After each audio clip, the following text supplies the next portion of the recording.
Hello my dear aspirants, warm welcome करते हैं आपके डन न्यूज़पेपर के एडिटोरियल एंड ओपिनियन के सेशन में। First of all thank you so much for supporting us and joining us. Believe me dear aspirants, ये सिर्फ आपकी support ही है जिसकी बेस के ऊपर मैं डन न्यूज़पेपर के एनालिसिस को कंटिन्यू रख पा रहा हूं। I hope all of you are doing great. तो सबसे पहले हम बात करते हैं यहाँ पर CSS 2027 के, as you know very well कि पब्लिक नोटिस आ चुका है। अगर देखा जाए तो एस्पिरेंट्स की जो हार्ट बीट्स हैं वो भी फास्ट हो चुकी हैं और अभी से मैसेजेस आ रहे हैं कि सर हम CSS 2027 की अटैम्प्ट नहीं दे रहे और साथ में है बहुत सारे एक्सक्यूजेस। तो हम बात उन्हीं स्टूडेंट्स के ऊपर करेंगे जो CSS 2027 की अटेम्प्ट देने वाले हैं। देखिए, आपने तीन चीजों के ऊपर कॉम्प्रोमाइज नहीं करना।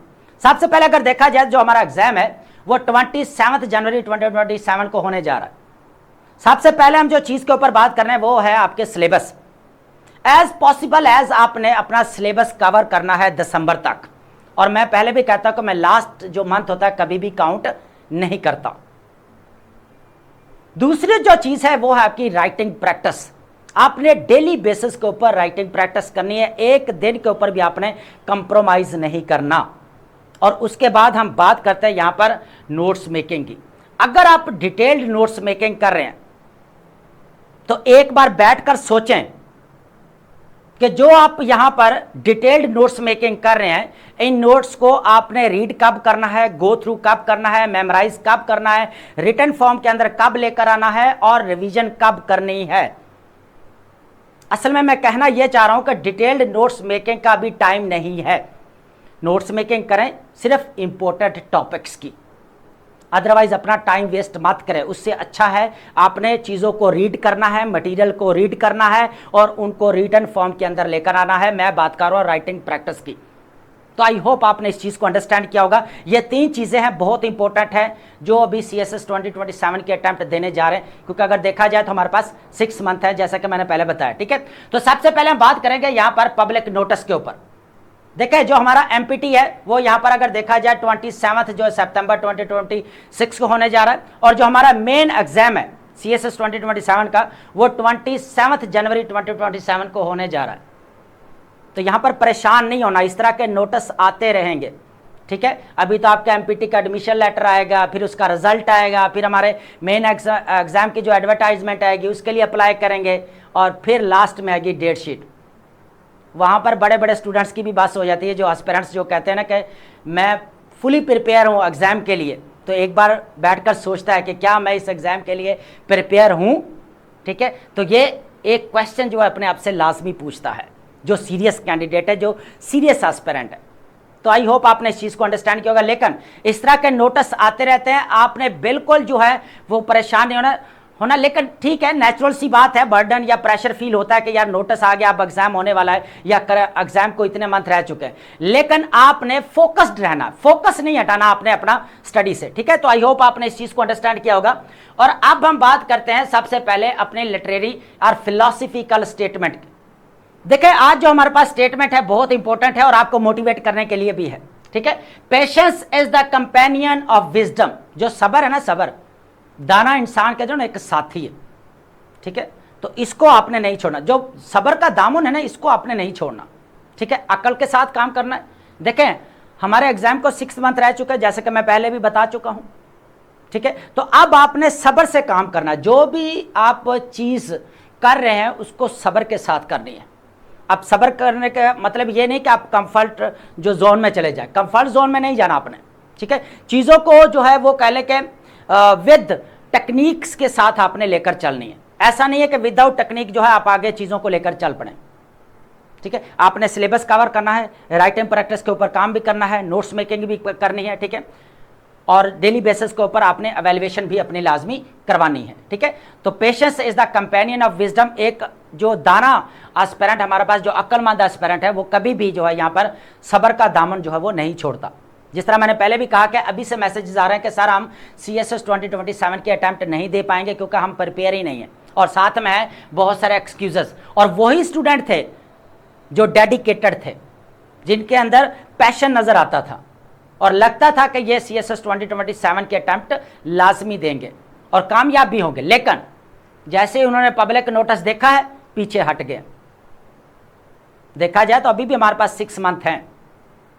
ठीक है, गेम अभी एंड नहीं हुई है, गेम तो अभी आपके स्टार्ट हुई है और अभी पहले से ही आप जो है विड्रॉ कर रहे हैं गेम से, तो ये चीज है, ठीक है। तो आई होप आपने इस चीज को यहां पर अंडरस्टैंड किया होगा। अब हम बात करते हैं यहां पर अपने टॉपिक्स की। देखें जितने भी ओल्ड स्टूडेंट है, आज मैंने थोड़ा सा जो है यहां पर कुछ चेंज किया है कि पहले जो हम यहाँ पर इंपॉर्टेंट टॉपिक्स जो है यहाँ पर ओवरव्यू लेते थे, लेकिन आज मैंने जो है यहाँ पर जो है वो कल के टॉपिक्स को जो एज इट एज उठाया है और देन आगे जो हम इनके ऊपर डिबेट करने वाले हैं, एनालिसिस करने वाले हैं, ठीक है। अगर आप चाहते हैं कि हम प्रीवियस जो स्ट्रक्चर को ही फॉलो करें तो आप कमेंट के अंदर लाजमी बताइएगा कि सर जो आपका प्रीवियस मेथड था वो अच्छा था, आप उसी के अकॉर्डिंग जो है चीज़ों को लेकर चलें, ठीक है।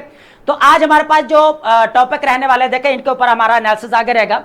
टॉपिक है हमारे पास एग्री, यहाँ पर टैक्स फेलियर, इसके ऊपर हम अपने प्रीवियस लेक्चर के अंदर डिस्कस कर चुके हैं, लेकिन इसके अंदर कुछ चीजें हैं जो हम यहाँ पर भी डिस्कस करेंगे। उसके बाद है हमारे पास टेररिज्म नंबर्स की बात करेंगे कि टेररिज्म यहाँ पर नंबर कम होते हुए तो जा रहे हैं, नजर भी आ रहे हैं, लेकिन फिर भी अभी भी सिक्योरिटी चैलेंजेस का सामना करना पड़ रहा है, ठीक है।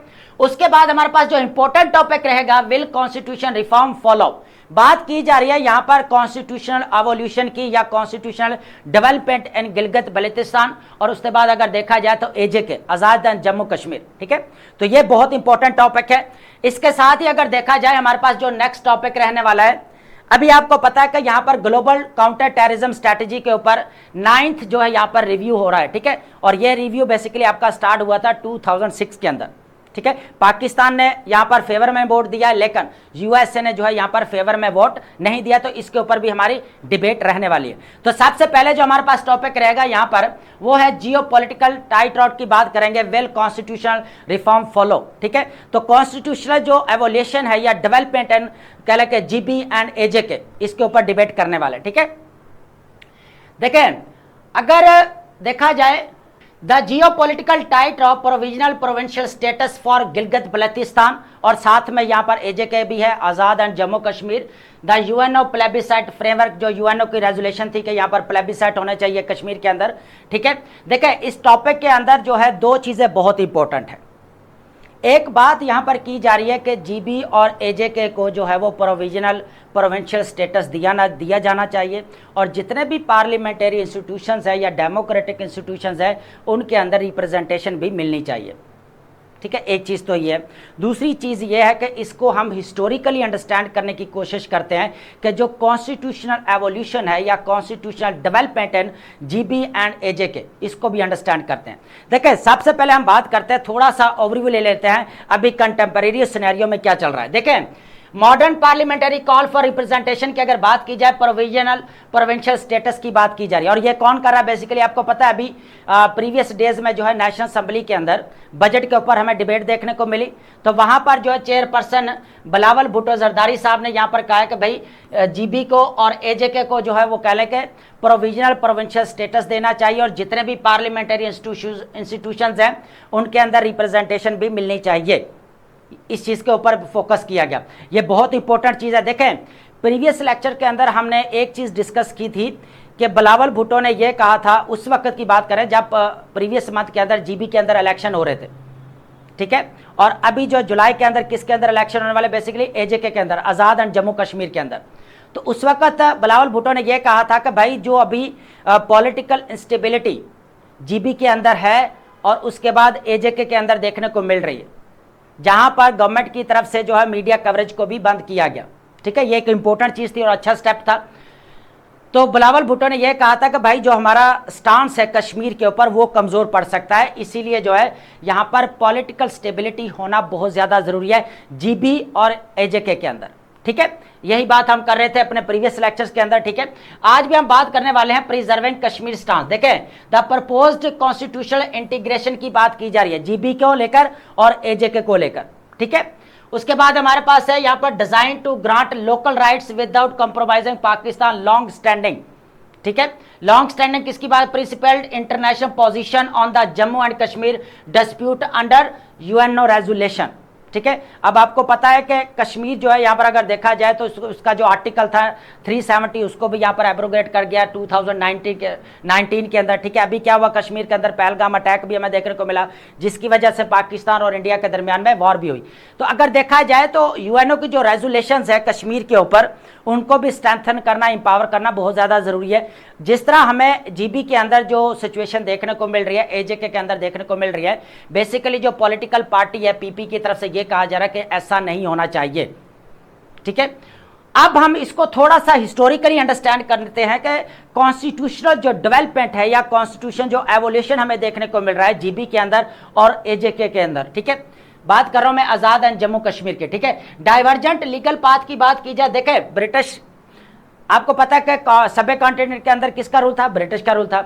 तो अगर कश्मीर के अंदर देखा जाए तो कौन था, यहाँ पर महाराजा थे, तो ब्रिटिश की तरफ से यहाँ पर क्या था, पॉलिटिकल एजेंट थे।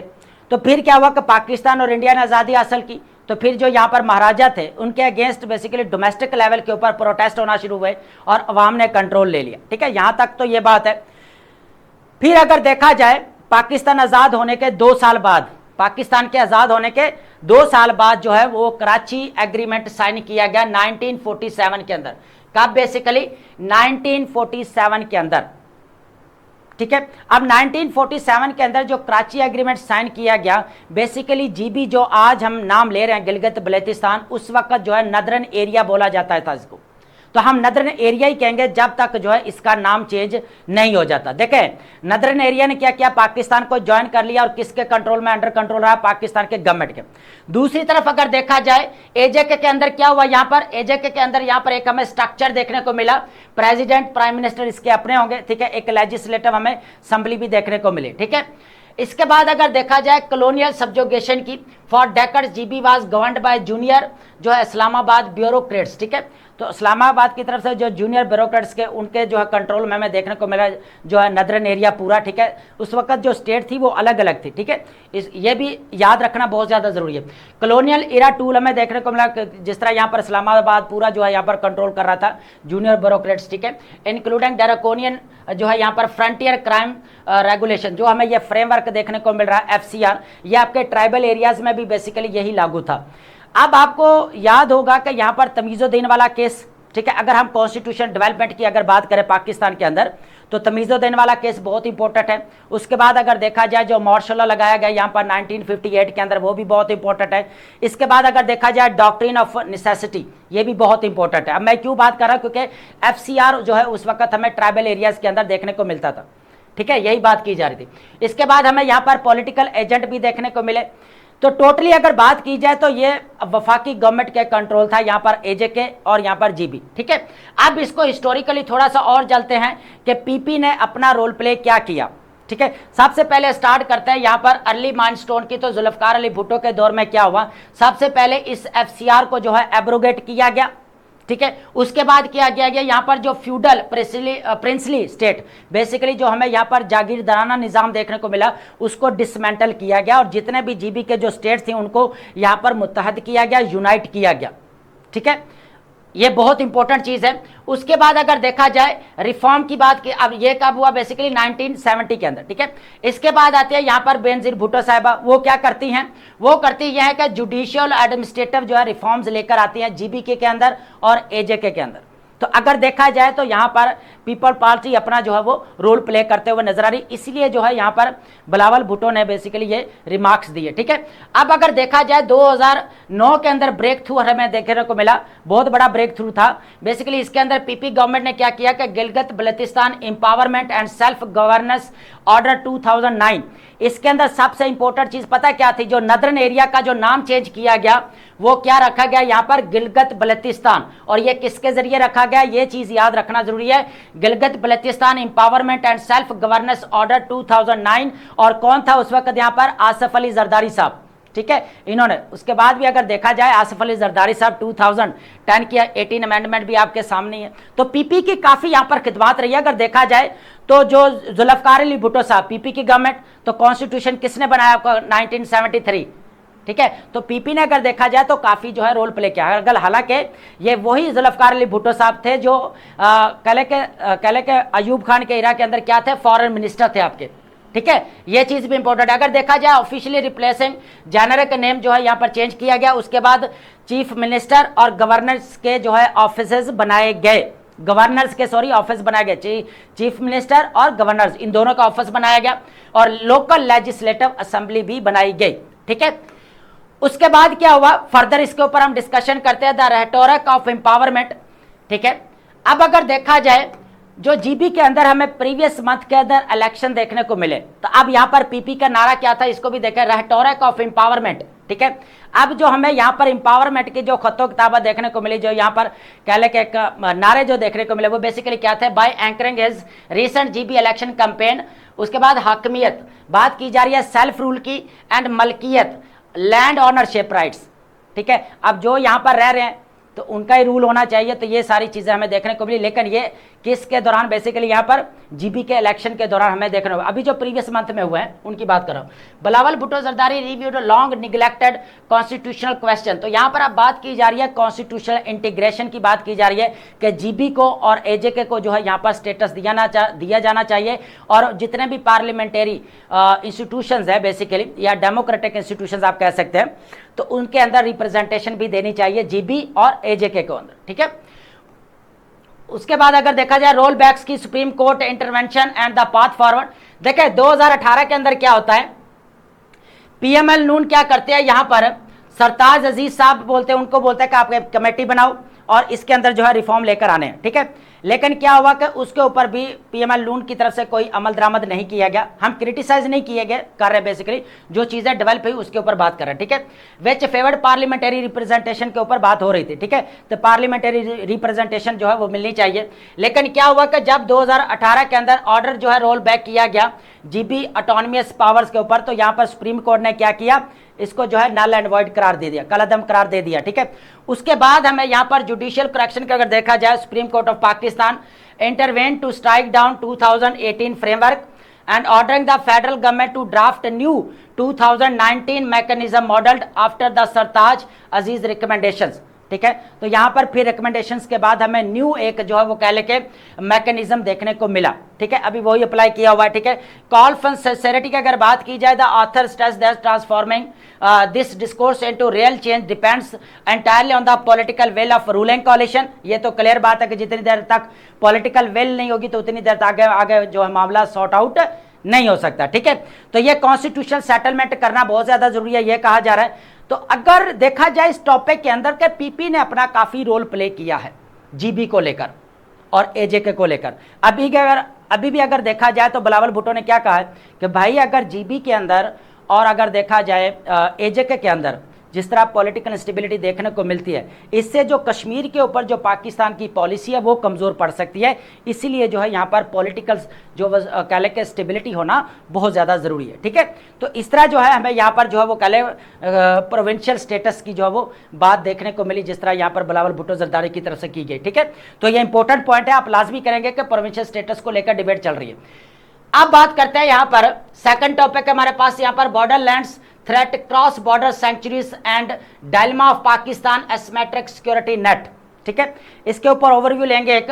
सबसे पहले अगर देखा जाए जून डाटा मिक्स्ड सिक्योरिटी लैंडस्केप, अगर देखा जाए स्टैटिस्टिकल डिक्लाइन, तो यहां पर यह कहा जा रहा है basically Pakistan institute for conflict and security studies ने बेसिकली क्या कहा है कि terrorist incidents across Pakistan basically 16% जो है यहां पर ड्रॉप होते हुए नजर आए। लेकिन फिर भी जो है वो पाकिस्तान की जो है वो अभी भी कह लें कि सिक्योरिटी को चैलेंज है, और वो किस वजह से है, बेसिकली यहाँ पर टेररिज्म की वजह से, ठीक है। कुछ यहाँ पर स्टैट्स दिए गए वो आप नोट करेंगे जो हमें यहाँ पर Pakistan institute for conflict and security studies की तरफ से देखने को मिल रहा है, ठीक है।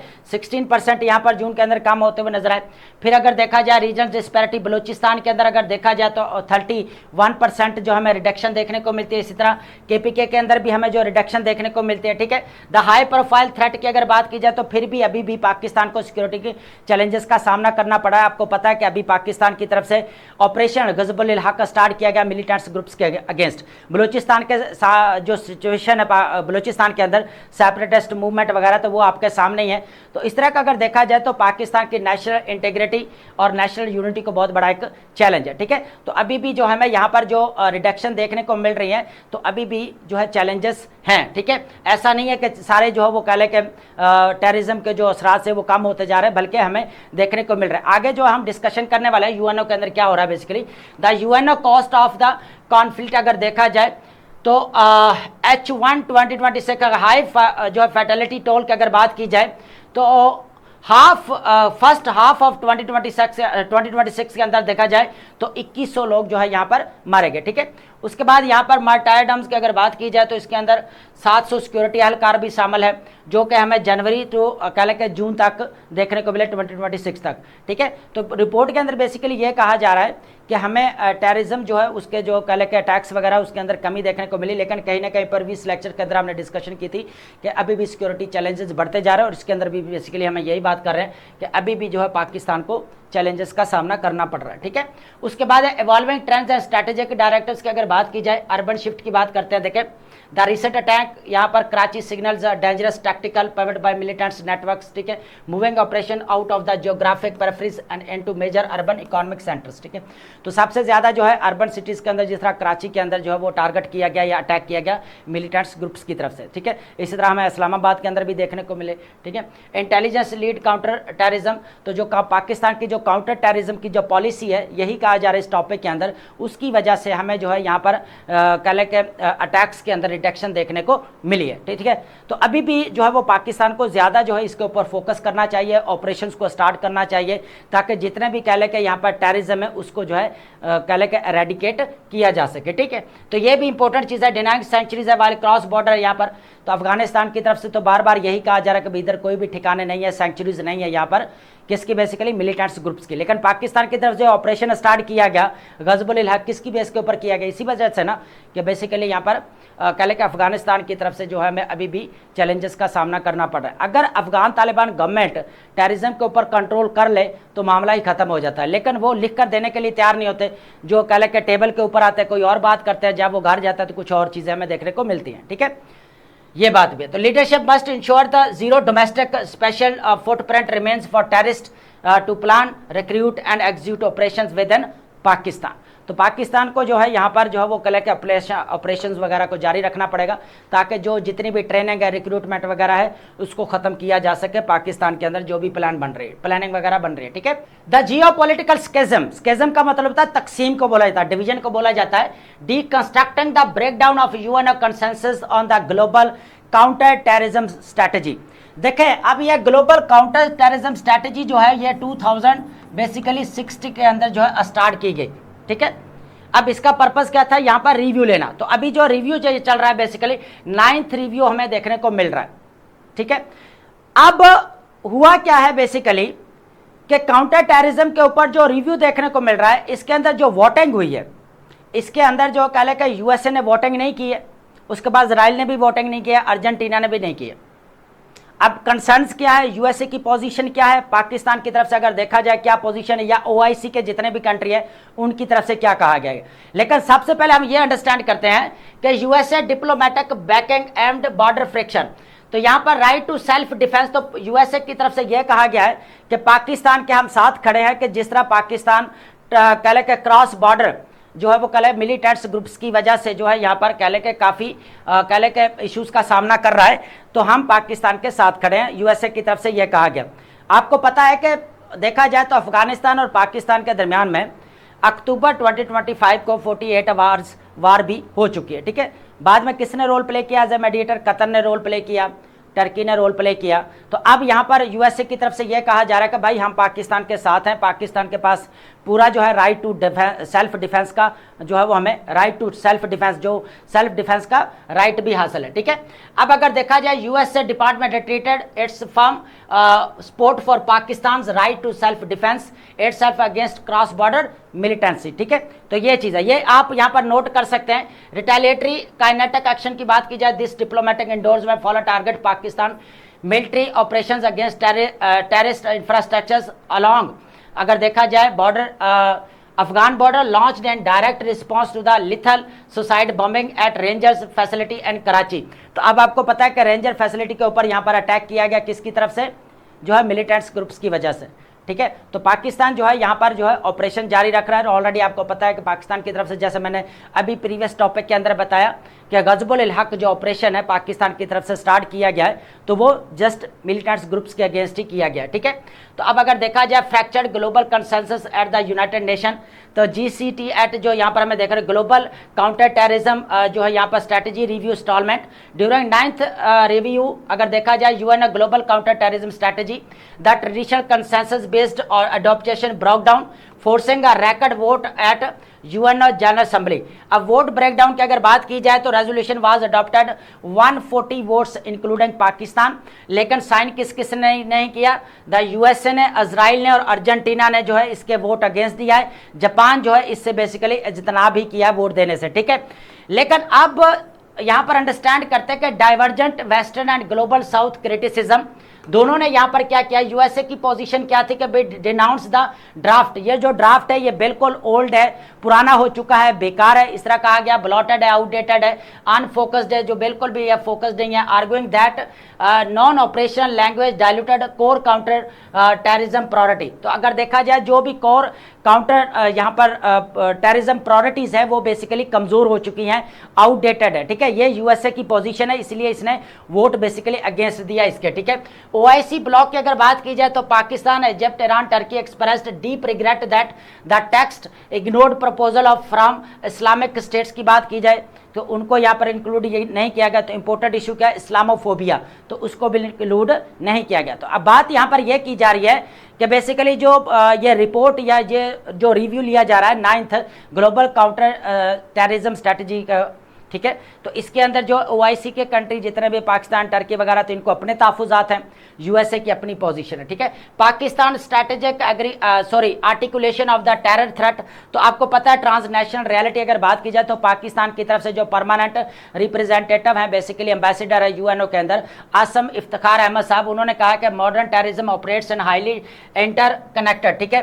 तो अगर देखा जाए तो आप जो कह लें कि मॉडर्न टेररिज्म जो देखने को मिल रही है वो हाईली इंटरकनेक्टेड है। अगर देखा जाए तो वो सिर्फ आप डोमेस्टिक लेवल के ऊपर नहीं है बल्कि वो ग्लोबल लेवल के ऊपर भी हमें देखने को मिल सकती है, ठीक है।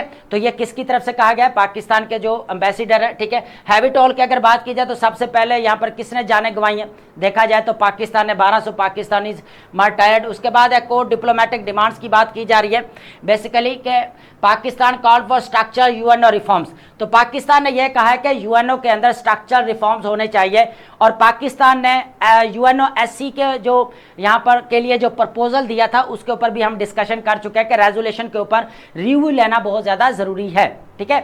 तो इम्प्लीमेंटेशन गैप आ रहा, सबसे बड़ा इशू वही था, हमने डिस्कस किया था। टू रिमूव पॉलिटिकल बायस, जितने भी पॉलिटिकल यहाँ पर तासुब है उनको ख़त्म करना पड़ेगा।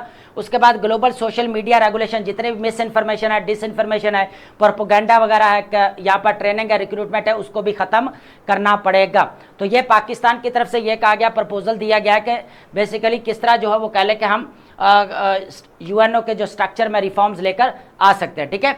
उसके बाद अगर to combat online radicalisation maintain that terrorism free future requires resolving root causes, ठीक है। हमें रूट कॉजेस जानना पड़ेगा, उसको रेडिकेट करना पड़ेगा, including foreign occupation and denial of the right to the self determination, ठीक है। तो ये पाकिस्तान की तरफ से स्टांस लिया गया। अगर देखा जाए तो जो global counter terrorism strategy 9th review देखने को मिल रहा है, तो पाकिस्तान ने फिर यहाँ पर टेररिज्म को लेकर अपनी वॉइस को रेस किया, जो कि अच्छी बात है। आपको पता है कि यहाँ पर अगर देखा जाए रीजनल लेवल के ऊपर तो इंडिया बार बार पाकिस्तान को विलेफाई किसके नाम पे ऊपर कर रहा है?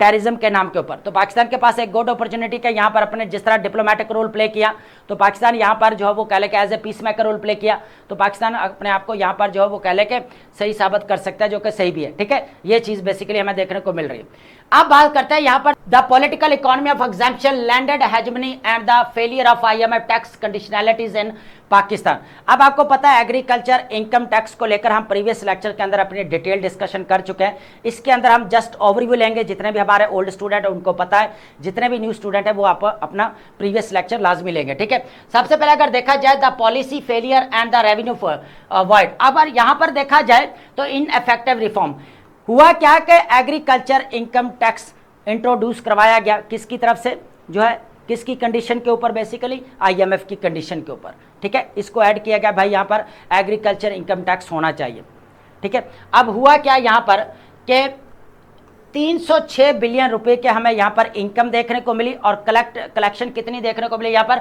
5.62 बिलियन रुपीज ओनली। तो कितना परसेंट बनता है यहाँ पर? 306 बिलियन का ओनली 2% बनता है। एग्रीकल्चर इनकम टैक्स की बात की जा रही है, जो किसकी मुआवनत से बेसिकली इंट्रोड्यूस करवाए गए थे? IMF की, ठीक है।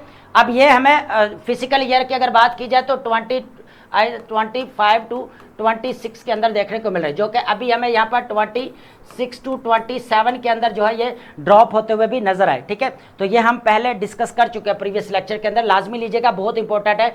स्ट्रक्चर एनॉमली की अगर बात की जाए, देखें अब उनसे तो टैक्स वसूल किया जा रहा है जो यहाँ पर रजिस्टर्ड है, जो सैलरीज वाले पर्सन है उनसे लिया जा रहा है, लेकिन अगर एग्रीकल्चर की इनकम देखी जाए तो वो यहाँ पर रजिस्टर्ड नहीं है, तो कैसे यहाँ पर कलेक्शन होगी, एक तो ये भी इशू है। पॉलिटिकल वेल नहीं है। Elite captured and institutional deficit देखने को मिल रहा है। सबसे पहले पॉलिटिकल रेजिस्टेंस, आपको पता है कि ये एग्रीकल्चर इनकम टैक्स जो इंट्रोड्यूस करवाया गया, अब ये बात हमने पहले भी की थी कि गवर्नमेंट सेक्टर के अंदर अगर देखा जाए, गवर्नमेंट के अंदर देखा जाए तो किसकी हेजमनी हमें देखने को मिलती है, कौन है गवर्नमेंट के अंदर लीडरशिप, आपकी सारी जो है वो एलीट कैप्चर है।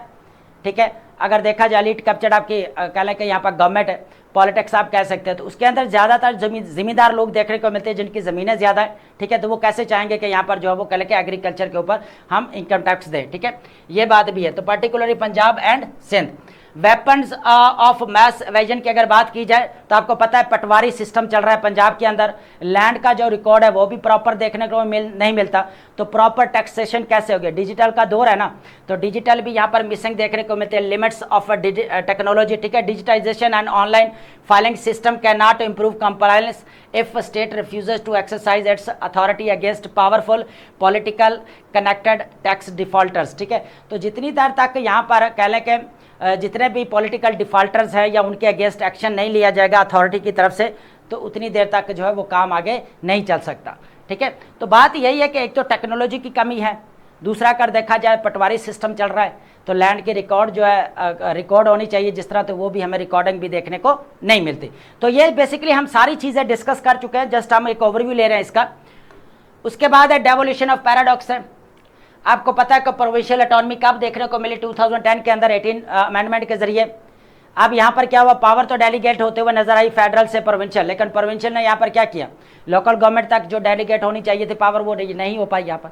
ठीक है, तो एक चीज़ भी है। तो devolution paradox and physical discipline, autonomy without responsibility, तो कोई फायदा नहीं, जितनी देर का जो है रिस्पॉन्सिबिलिटी नहीं समझेंगे तो ऑटोनॉमी का क्या फ़ायदा देने का, है ना। उसका उल्टा इस्तेमाल हो रहा है कि एग्रीकल्चर इनकम टैक्स यहाँ पर IMF की मुआवनत से इंट्रोड्यूस करवाया गया, और टैक्स कलेक्शन कितनी है 2%, 306 बिलियन रुपए के ऊपर, आप हिसाब लगा लें। ठीक है, और सारा बर्डन किसके ऊपर आ रहा है, कॉमन मैन के ऊपर।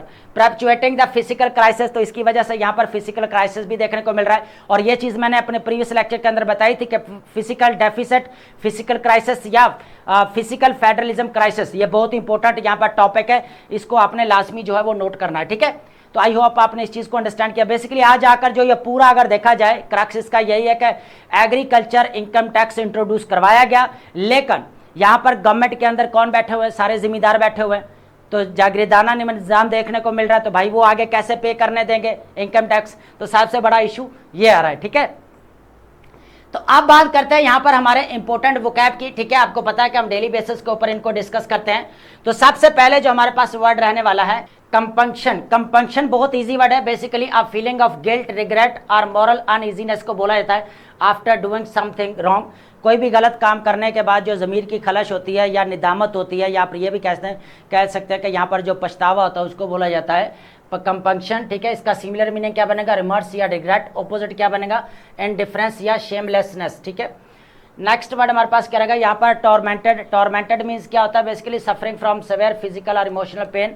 ठीक है, शदीद तकलीफ में, ठीक है, होना, यह बोल सकते हैं। टॉर्चर्ड बोल सकते हैं। एग्नाइज्ड, ऑपोजिट क्या बनेगा, कंफर्टेड या रिलीव्ड। ठीक है, नेक्स्ट वर्ड हमारे पास क्या रहेगा यहाँ पर एंटवाइन। बहुत इजी वर्ड है, basically to twist, wind, interlace together closely. गुथ जाने को बोला जाता है, गुथ जाना या लपेटना। ठीक है, इंटरवेन या इंटरवीव बोला जाता है, गुथना। ऑपोजिट क्या बनेगा, सेपरेट या डिसइंटेंजल बोल सकते हैं आप इसको। ठीक है, नेक्स्ट वर्ड हमारे पास करेगा अमेलगम। अमेलगम आपको पता है कि यकजा करने को बोला जाता है, या मिक्सचर को बोल सकते हैं आप। मिक्सचर और combination of different elements into one whole. ठीक है, एक जगह पर इकट्ठे होने को बोला जाता है डिफरेंट एलिमेंट्स के मिलने के बाद। ठीक है, ब्लेंड या मिक्सचर।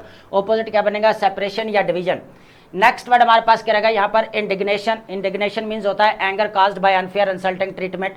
तो बेसिकली यहाँ पर क्या होता है, बरहमी या गुस्से की हालत में आप बोल सकते हैं किसी इंसल्ट करने के बाद, किसी के आउटरेज या रिसेंटिमेंट, ऑपोजिट क्या बनेगा, अप्रूवल या सेटिस्फेक्शन। ठीक है, नेक्स्ट वर्ड हमारे पास क्या रहेगा, प्रोडिंग। प्रोडिंग का मतलब होता है बेसिकली यहाँ पर पुशिंग करना, इनकरेज करना किसी को। ठीक है, अर्ज करना, इनकरेजिंग समवन टू एक्ट। ठीक है, अर्जिंग या प्रॉम्प्टिंग, ऑपोजिट क्या बनेगा, डिस्करेजिंग या रेस्ट्रेनिंग। नेक्स्ट वर्ड हमारे पास क्या रहेगा यहाँ पर, डिलैपिडेटेड। डिलैपिडेटेड बहुत इजी वर्ड है, बेसिकली खस्ता हाल को बोला जाता है। In a state of disrepair due to age और निगलेक्ट। ठीक है, रन डाउन या डिक्रेप्ट बोल सकते हैं आप इसको, ऑपोजिट क्या बनेगा, रेनोवेटेड या वेल मेंटेन्ड। तो ये बहुत इजी वर्ड है, आप नोट कर सकते हैं। नेक्स्ट वर्ड हमारे पास क्या रहेगा यहाँ पर, परमिसिबल। परमिसिबल मीन्स क्या होता है, अलाउड बाय रूल्स और लॉज, अथॉरिटी अलाउ है। बेसिकली होता है क्या है कि किसी का इजाजतनामे भी को भी आप बोल सकते हैं यहाँ पर। ठीक है, अलाउबल या एक्सेप्टेबल, ऑपोजिट क्या बनेगा, फॉरबिडन या प्रोहिबिटेड। सेकंड लास्ट हमारे पास क्या रहेगा यहाँ पर, डिस्क्रिपेंसी। डिस्क्रिपेंसी बहुत इजी वर्ड है, डिफरेंस और इनकंसिस्टेंसी बोला जाता है, तजाद या फर्क बोल सकते हैं दो चीज़ों के दरमियान में, between things that should be match होनी चाहिए लेकिन उनके दरमियान में तजाद होता है। ठीक है, इनकंसिस्टेंसी बोल सकते हैं, मिसमैच, ऑपोजिट क्या बनेगा, एग्रीमेंट या कॉन्फर्मिटी।